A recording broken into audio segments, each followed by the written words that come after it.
Hey, what is up, Bills Mafia? Welcome in to another episode of the Buffalo Nerd, your home for Buffalo Bills football with a charity on top. Brought to you by SB Nation on the Buffalo Rumblings YouTube channel and podcast network. On this week's show, we got the man, the myth, Jeff Bell from footballguys.com. Bills Mafia for life. Super excited to sit down and chat offseason in the draft and the fantasy world with Mr. Bell. Let's get after it. It's about to go. This is the Buffalo Nerd Sports Podcast, where we talk history of the game, numbers, and stats. And each week we highlight a charity that's doing good. If you haven't subscribed yet, then you should, because I'm this the real deal. And you know I gotta shout out the Buffalo Bills. Turn it up to the max. Sit back and relax. This the Buffalo Nerd Sports Podcast. Let's go. Hey, what is up, everybody? Welcome into the show. Super excited to hang out tonight and chat some Bills football with Mr. Jeff Bell. For those of you that do not know Jeff, I'm sorry. You're going to get to know him now, so that's a good thing for you. I'm super excited about that. Jeff is a fellow Bills Mafia member. He probably won't get offended by this, so I'll say he's more of a nerd than I am. And he's super deep. You can see the football guy symbol behind him. He also writes for a bunch of other people, heavy in the fantasy world, just has a really good look and view on the football world. So I wanted to hang out with Jeff tonight and pick his brain about the Buffalo Bills. Jeff, how are you, sir? I think we got you on mute. I'm sorry, man. I'm fantastic. Thank you so much for having me in, Colt. When you reached out, I definitely wanted to make that time. We do a lot of random shows, but this show has always got a spot in my heart, being, the Buffalo nerd, of course, but also being a part of Buffalo Rumblings, being just a Buffalo Bill-centric podcast, but also your charity element as well. And I think that's something that you stand out in doing that and giving people the platform to plug something that's important to them and be able to look for something there to help the community out as well. And so anytime I can talk to Bills, anytime I can talk with you, I'm always down and happy to join. Yeah, Jeff, I really appreciate that. And you guys are in for a treat because Jeff, he writes for a ton of different people. I mean, like the stuff, I was just reading your article earlier about the rookies and the entire rookie draft class that came out and how that kind of looks for fantasy space. So we're going to hit into that a little bit later on, but we came out of another great season for Bills fans, right? So I just kind of want to see where you were when we left, where we are now, pick your brain on a couple things. But before we do that, like we do every week on the show, we typically would highlight a charity. This week, we're not going to necessarily highlight a charity, right? But we are going to highlight mental health again in an element that we bring up quite a bit on the show. Typically, as the guest on the show, Jeff gets to choose the charity. And this week, Jeff and I are both parents. Jeff's a girl dad. I'm not, but we both have young children. So Jeff wanted to just chat a little bit about the tragedy that we just had, happen down in Texas. We've obviously had one in Buffalo here recently. So Jeff, why don't you kind of tell me just kind of where you're at, how you're feeling, why you kind of want to, chat them, what's going on up. Yeah, I'm torn up. I'm heartbroken, and obviously, the Buffalo community was hit with something similar. But you step into a school, and I just can't even believe that somebody would be in that place that they would do something like that. And it's even beyond that. It's just the lives of the families and even the lives of the kids that survived it. It tore me up I have 3 little girls, and my wife is a teacher. And so my wife and my kids are in 5 different school buildings during the day. And, it's even sending my wife into school and knowing that, she would be willing to throw her body in front of her kids because they mean that much to her, and just whatever can be done to help the people that then this unfortunate tragedy happened to. But like, what can we do to stop these things moving forward? And like, how can we get people help if they need it? How can we regulate whatever might need to be regulated? It's just something that when you reached out to me, my normal charity of choice is Nationwide Children's here in Columbus, Ohio. And they do a great job with helping kids with whatever ailment. And it's a renowned hospital, but just this where I was sitting and just where I've been sitting this week. And it's been like the last week of school for my kids. And so that's kind of front of mind. And it's just, I don't even really have words. I feel like, because it's just an awful, awful thing. Yeah, I mean, I think we've been seeing it a lot, right? And in Bill's Mafia, we typically respond to every tragedy, no matter what it is. I mean, I think the Western New York community, you're in Ohio, same. I mean, the Midwest, it always seems to find a way to be able to step up and help others, right? So that's great. And we're always there for that. It's just it's becoming too much that we're having to always have to be there for event after event after event, right? So something big has got to change. So there's a ton of different things going on for Texas, right? I'm just going to throw this up real quick. If you just go up to GoFundMe, right, and you just type in Texas Elementary School Shooting Victims Fund, you'll see the picture that I have there. That'll show you that you're not like it's some scammy type of place or anything like that, right? But this is the one that's for the school itself, specifically. Now, also, if you research and just type that in, you're going to pull up a lot of different things from some of the local families around there, and a bunch of different things like that. So there's tons of different ways that you can help out. And I get it. The Buffalo community is helping out already. Tons of money raised for Western New York in this past week, and rightfully so. So, but thanks, Jeff. Sometimes I think people in the content space, they don't want to put things out that could, shun people away, or you potentially lose some following. You lose a little bit of this, you lose a little bit of that, but something's got to give, right? And when we got a voice, we got a chance, we should talk about it, right? So absolutely, very cool. So I want to know, because a lot of Bill's Mafia, right? We were 13 seconds away from like glory that we've been dying for. So how did you come out of that game? And when you walked into the offseason, what was your biggest need for this football team? Man, I don't know if I've walked out of that game, to be honest with you. I'm still, it's almost like I'm almost catatonic at what happened there. And it's like almost like one of those that I've still haven't even come to grips with it. And I don't know, we've seen losses, and we've been through, we lived through 20 years essentially of irrelevance and a bad team. And to get to that point, it's one of those that I think the last couple of years, the playoff runs, it's just been fantastic to be in the playoffs and to feel like we're that type of team. I'm gutted still at that loss. It's like, I just need these guys to get back on the field, because I need to see them bring it, and landing Von Miller helped some of it. So that was nice to see that, but it's still kind of one of those this is one of those that I'm just not ever going to be able to watch that, like those. Oh yeah. Ever again. And so it's going to be seared in my memory. The way that I felt, I just have never felt it as gutted after a sports loss. And I'm an Ohio State Buckeye fan too, and they've had some disappointments recently. They lost national championship game, but this is just completely different. This is just something that levels of losing. If it went up to 10, this was a number 11. Right.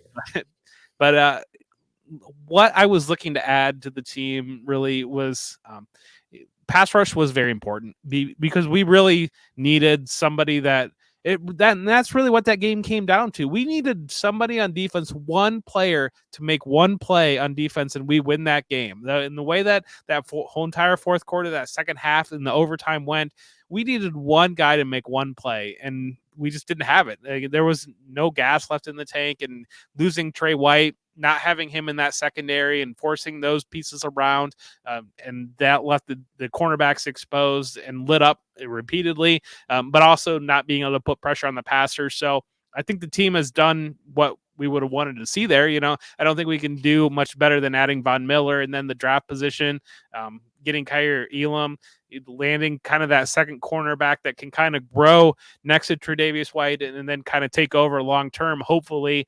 Those were two areas that I think we've been needing for the last couple of years, and it was really laid bare in the playoffs.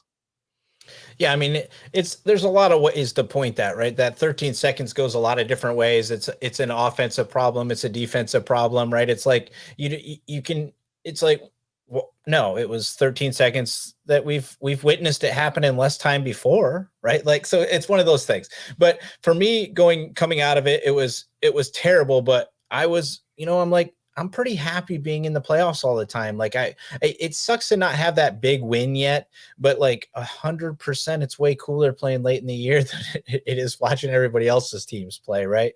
So I think that I'm in the same boat. There was a couple pieces. The Trey piece all off season has kind of been like my thing. Like, I'm concerned about the quarterback a little, or the cornerback a little bit, but I think that coming out of the off season, into the off season, I was still very much like, this is a competitor, and we're not looking like we're going away soon, right? So you talked on Von Miller a little bit. Anybody else in the free agency that you were kind of like, yeah, that was I'm really intrigued by that, or I like that move? I mean, we bring in Jameson Crowder to replace Cole Beasley's production there, but really, what I guess probably the piece that I would be more intrigued would be OJ Howard, and what are we going to do with that? Are we going to run some more 12 formation? I would expect that we are going to run some more of that. We didn't have for most of the season, there wasn't even a second tight end active on game day to be able to run any sort of those packages. And then really, how's that going to affect Dawson Knox? We're going to be able to use him kind of more use him a little bit in the slot a little bit more, move him around formation a little bit, treat him as a move tight end a little bit more, with OJ Howard kind of taking the natural tight end duties. And then it kind of seems like we're due on Gabe Davis having that full blown breakout. Obviously we saw the 4 touchdowns against the Chiefs, but there's really not another outside receiver beyond him on the roster where he's going to be on the field most every play, I would have to imagine. Yeah, and we chatted about that last week on the show. Somebody brought up, because I was like, what's everybody's concerns? Because mine has been, the cornerback situation, and somebody brought up outside wide receiver. And I'm like, yeah, it's a very valid point. We've been very blessed with Diggs and his durability and his ability to just always make the play and be on the field, right? But I like that you bring up the OJ Howard piece, because for me, that's sneaky good, right? Like, that's the kind of stuff that turns your team like totally over the edge, and it's very cheap on the radar right now, right? Like, he doesn't cost us anything. And last year, like you talked about, like when Knox went out, it was like the team didn't know how to play offense anymore. And I was like, there's no way that Dawson Knox is that meaningful to the offense, is he? And then it was like, holy crap, for a couple games they couldn't do it, and it was apparent he was that important. So the OJ Howard piece, I love it, right? Because it's depth. If he happens to go down, he can catch the ball, right? He's had troubles, but he's big, he's huge, he's come from pedigree. So to me, this feels like one of those depth pieces, especially with Dawson excelling. We might not be able to pay him. So to me, I like these pieces. I'm glad you brought him up. So it feels like we kind of hit a couple things over the offseason that you're feeling. Now, you're a rookie guy, right? I know you do a lot of dynasty stuff. You do a lot of just in-depth looking at college players. So going into the draft, were you on the cusp that the Bills were going to be a running back, like a lot of people thought, or where were you? I was hoping for Breece Hall. I was really, I think that 2 years in a row, like I don't know. I don't know. The rumors that I've heard that they were pretty loaded on either Najee Harris or Travis Etienne last year in the first round, and saw them both go off the board before they got on the clock. So I was kind of hoping for Breece Hall to have that locked in running back that we really haven't. I mean, we did have, we had Shady McCoy here for a minute, and we had, going back there, that was like the one position that was actually good when the rest of the team was bad through that doldrums. But it's really looking for that.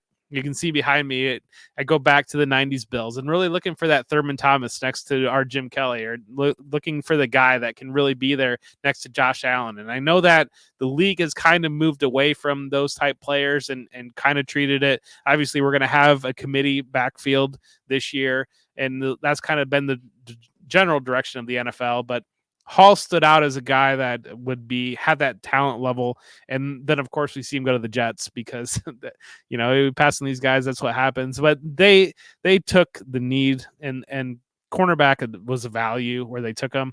But it was it's one of those that when you operate in the fantasy realm, as much as you want to say, well, we need a cornerback and we probably should have addressed the offensive line and maybe continue to add pieces of the pass rush. You want to be flashy a little bit there, but we were out of the game with wide receiver, and we talk about outside receiver being a concern. It would have been great to throw like a Jameson Williams in, but all those guys went way before we were even close to being on the clock. But yeah, I thought going in we might go with Brees on day one, or I thought maybe we'd see an opportunity where we trade back, but it does kind of sound like maybe that was in the mind, but Elam was the piece on the board that they saw the value in making sure that they got. And it did kind of sound like Brandon Bean coming into the draft. He kind of said that if a player's there, we might move up, or like we're going to sit there. And if nobody's there, then we want to move back. And I think that was probably plan B, would have been moving back and still probably maybe getting Hall as that player. Obviously, we saw the value they put on running back using the second round pick on James Cook.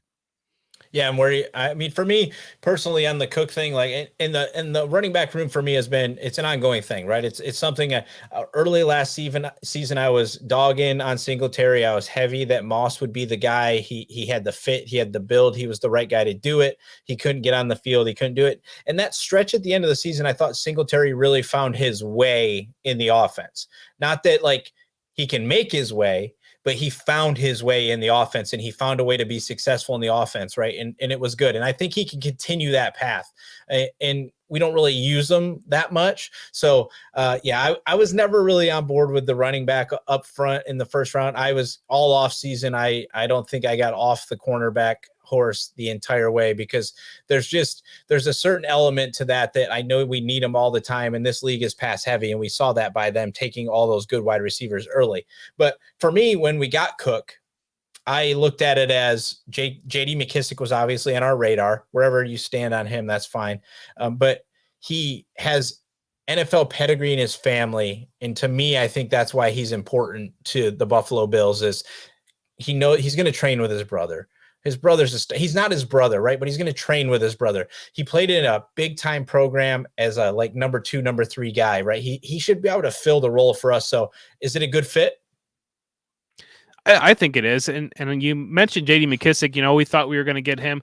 The other thing too, there was that story that we asked about Christian McCaffrey, and that is another receiving back. And you look at Ken Dorsey coming in as offensive coordinator.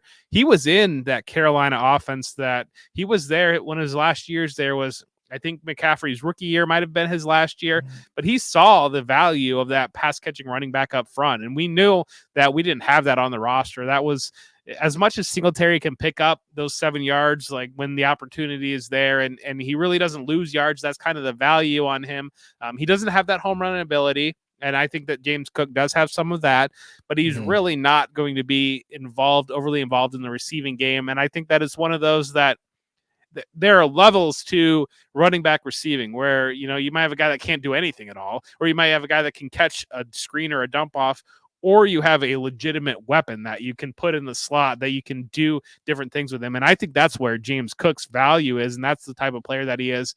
And it really it's like kind of the point with OJ Howard, where we have different ways to win on offense now than kind of where it was one of those, we bring Josh Allen in and he's thrown to Robert Foster, or whoever else is there. And then we kind of added some receivers and like, okay, well now we can play like 3 or 4 wide receiver sets and we can win that way. But now it's like we can do 12 formation, we can do 21 formation, we can put both Singletary and Cook in the backfield at the same time. Motion Cook out into the slot, do different things now. And I think that's the biggest thing that this offense has added, different elements to be just different and be able to give different packages. Yeah, I think you just hit on this right here, Jeffrey Brown. Thanks for chiming in, man. I appreciate you watching. Who can play the slot like bees? And I think you've in just the past few minutes have named off 3 different people, right? Because I mean, it's Jamison Crowder can go there now. Isaiah McKenzie can go there now. Dawson Knox can go to there now. OJ Howard can go now. Cook can go now. Like, there's so many different levels to what this can do. I think this will be the first year that we'll see the most ever like little like dump off passes out of the backfield to the running back that we've seen in a long time, in hopes that that little 3-yard pass will spin into 7, 12, 15, 20, maybe a big one out of Cook. Right. So let me ask you on this one. This is one because we're going to go about a half hour today, like we typically do. So I want to know your opinion on this one, because for me, this is very intriguing. Jordan Poyer, what's your stance on how this is going to play out? Man, this is tricky. We've paid everybody else, and so that's kind of where it is. It's one of those that we know he's a leader. He's an important part of the defense, and that's been the biggest change, I think, with Terry Pegula as the owner, with the GM in place, and really we've taken care of our guys, and that's been the big change with McDermott, with Bean. They've taken care of guys when they become eligible, and I think before there was kind of later days of Ralph Wilson. How many guys did we let go to free agency? It was everybody. And it felt like we were just on that constant cycle of, we would let a cornerback go to free agency. We'd use a cornerback in the first round. And then the next year we'd let a running back go. And then we use a first round pick on a running back. And we just never got off that treadmill. Everything has been taking care of our guys so far. And obviously the cap is a situation, but we have seen other teams develop creative ways to take care of cap problems. And, the New Orleans Saints, as a prime example, continuing to kick that can down the road and then figure out a way around it. I think coming into this offseason, they were something like $70 million in the hole or something like that. And all of a sudden they didn't really lose anybody. Fine. Yeah, perfectly fine. No, they didn't lose anybody. They were able to work it out. I think that there are probably some elements of negotiation that are involved in those type of things, but I would expect that he's going to get taken care of. My concern is more so there's so much value in the safeties in this defense, and that tandem, Hyde and Poyer, they're not young. I mean, I think they're both 30 years old. And so it's one of those that, and we don't have any backfill on there. And that's kind of like, Kyle Hamilton. I was like, I would have loved to gotten Kyle Hamilton. Of course, he's a Raven because that's how it always plays out. But that was a guy that when there were stories that he would be sliding in the draft, like I was kind of hoping going into the draft night we'd get aggressive and move up into that range and obviously that would have made things very complicated with Jordan Poyer. And I think the team probably wouldn't do that. But and there's other guys too, like Dax Hill kind of went around us, and that might have been a guy that he could have played nickel slot. Not that that's a need with Taron Johnson there, but at the same time, I am concerned long term. But I do think that just the way that we've trended with everything, I would expect that he's going to get something taken care of in some regard. Yeah, I'm having a hard time seeing it. I want it, right? Like there's part of me that wants it, but I agree he's older, and we're gonna have an old back end. There's at some point, and we do have guys there that we've been caressing, right? We've been kind of keeping them around. We've been trying, but when you have studs, they don't ever get an opportunity to play, right? So you never get to know if they're good. And then you go, oh, the studs are gone. And then you're just sitting there with these guys like, holy crap, they're no good, right? Like we never got to see them play. I don't think our guys are necessarily like that, but I almost am not going to be completely stunned if they move Poyer. Like there's part of me that feels like his value is incredibly high. If we keep him around, it's probably a 2-year deal. I think it's only fair to him and to us, right? But you probably have to take the point where you pick Hyde or Poyer and you say, which one of these guys can show the next guys how to do it? Yeah. And Poyer, as much as we love him, he's more of the grinder, hit you hard. Hyde is more of the brains, not as much brawn, right? So I'm just saying I'm not going to be completely stunned. Do I want it to happen? No, because I like to see them win a championship together because they've been together so long and they're legit the best, so I do like that part of it, but I'm glad to see that you're kind of in a similar boat where it's like, it just might be time, right? It might have to happen, especially with Tremaine is coming up, and then you've got Ed Oliver's going to be, you've got big young pieces coming up that you need to pay. And they're 7 years younger. Well, and we need to see Trey White recover, and we need to see him back on the field. And so part of me wonders if that's not, if he doesn't make it all the way back to being the cornerback that he was, is that a natural transition to slide him over into that safety spot? and keep him there, and that kind of answers that. And if Elam steps up and is able to take off, we don't really have the depth to backfill like that type of scenario. But I wonder if long term, if that's not something that we see happen. Yeah, I wouldn't be surprised if they won 1 year max guarantee player. Just give them a good chunk this year that they can fit. I think Sport Track has us at like $5 million today. So maybe you just pay him for one big year and say, let's table this. We'll pay you for this year. Let's table this and see where we're at, right? Because it might be time to move. So let me ask you, because you're a fantasy guy. We got about 5, 6, 7 minutes left or whatever here. You're a fantasy guy. So anybody on the Buffalo Bills that we drafted that Jeff Bell is drafting in fantasy this season? Well, I play in deep dynasty leagues, and I like Khalil Shakir. Adding him, I think, is you get him later. But I do really like James Cook. James Cook's a guy that I really liked coming in, and I would draft him in your leagues as well, because it's just anytime that a team adds something different, I feel like there's two different routes you can go.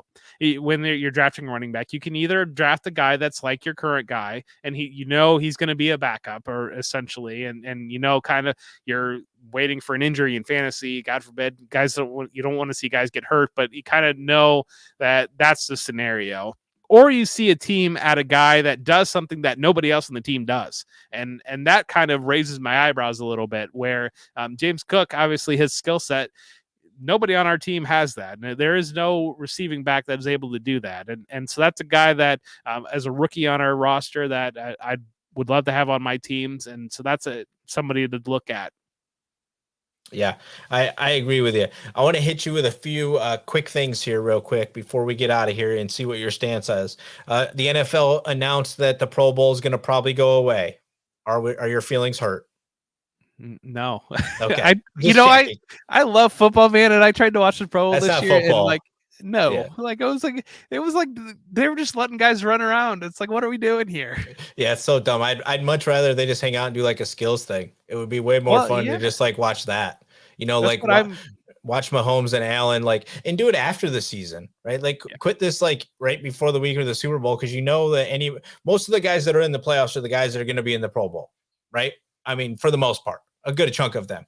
And then the further they go, the less people you have. So then you just start bringing in everybody. It's like, just do it afterwards and get your studs to just come hang out for a weekend and do some crazy crap where they throw balls and hit oranges 90 yards down the field, or do something stupid where they get to hang out and have some fun, right? Let the fans interact, do something cool.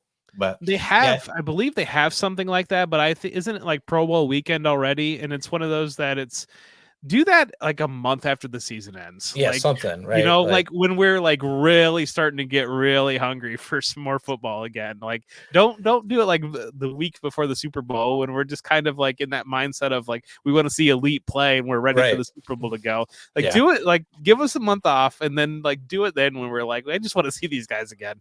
Instead, they gave us a 95-98 football game. It's like that's not even possible, right? So, all right, next one. J17 is going to be a part of the tight end university this offseason. He's hanging out with that crew. How do you feel about that? I think that's a big step. I think a guy like that, but everybody's going to know how good he is now, right? But I think it's also a way to maybe get guys to want to come play for the Bills down the road. You're kind of planting those seeds, and you get in there and you talk to somebody, and man, I hope that Dawson Knox takes that next step this year, that really locks it in there, because it looked like he did last year. He was a different guy last year than the first 2 years. He looked like he solved a lot of those concentration issues, and was able to still make those big plays. And I really hope that he's able to lock it in the next one. But like you mentioned to lead off the show, if he does that, that could, that's problems almost. Yeah, that's problems a little bit there, where it's like almost like, can we just take care of this guy now and just like not even have to think about do we have to franchise tag him? Like we saw Dalton Schultz get the franchise tag, and he's Mike Gesicki get franchise tag, and so it's one of those that anytime that your stud quarterback is around potential future Bills, you like that.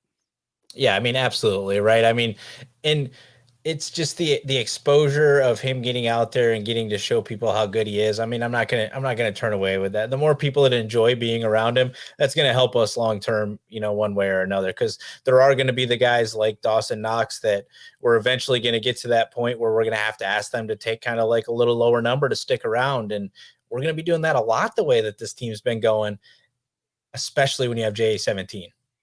Yeah. Last one, real quick. Big changes to some of the practice squad stuff, right? Do you feel this is great for the Bills, in my opinion, right? A really deep team that gets to draft people and really maneuver them around a little bit better, bring in some veteran guys and let them sit around. I really like this for the Bills.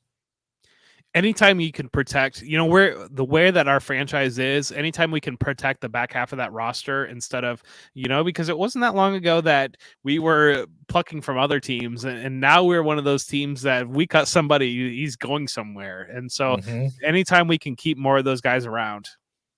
Yeah, I love it. I mean, to me, and Bean will be good at this.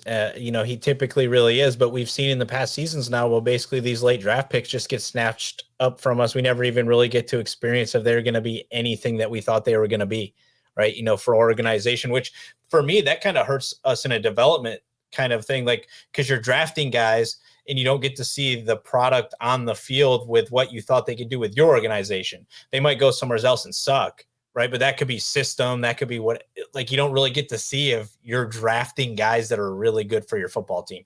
But as long as we keep hitting top 3, Brandon Bean, give him an Oscar, right? Give him whatever he wants. Nobel Peace Prize, whatever that guy needs. You give it to him and keep letting him do his thing. All right, Jeff, real quick, before we get ready to head out of here, you want to shout out anything you're up to, what you're going to be up to this season, anything big going on? I know football guys will have the ultimate draft kit coming up, like all sorts of stuff. What you got you want to shout out? Yeah, footballguys.com. We that should be your first stop for fantasy football needs. And I write over there. We do a lot of content. We have a lot of videos. We have a YouTube page over there. So anything you could want for fantasy football, footballguys.com. We are going to get you. We're going to win you your leagues. And so make sure to check that out. And then if you like college football, if you're somebody that you're hardcore and you play Devy football, the Devy Royale is a podcast that I do. And we're do a live show on Tuesday nights at 9:30. But you can also find us on Apple or whatever you use for your podcasts, the Devy Royale. Yeah, Jeff is all over the place, guys. Don't the content keeps on coming. It's great stuff. It's good reads all the time, and it's good because as much as Jeff is a Bills Mafia guy, you don't get Bills Mafia from what he gives you for fantasy, right? You don't want to follow somebody that's just going to be like the homer and love the team, right? Because that ain't going to help you win crap. Right. Because everybody else is going to be doing that's not paying attention to Jeff. So make sure you're not one of those people. Right. But thanks everybody for, watching the show again this week. New over here to the Rumblings. Been having a great time with everybody so far. You guys are a great fan base, obviously, and really enjoying everybody following the nerd. So make sure you guys are subscribing, hit the notifications, doing all those things. Make sure you guys follow Jeff over at, for whom J Bell tolls. All that stuff should be down in the description for you guys to get to real easily. And of course, go Bills. Make sure you leave a review and subscribe so you never miss another episode. We'll see you next time. Leg up!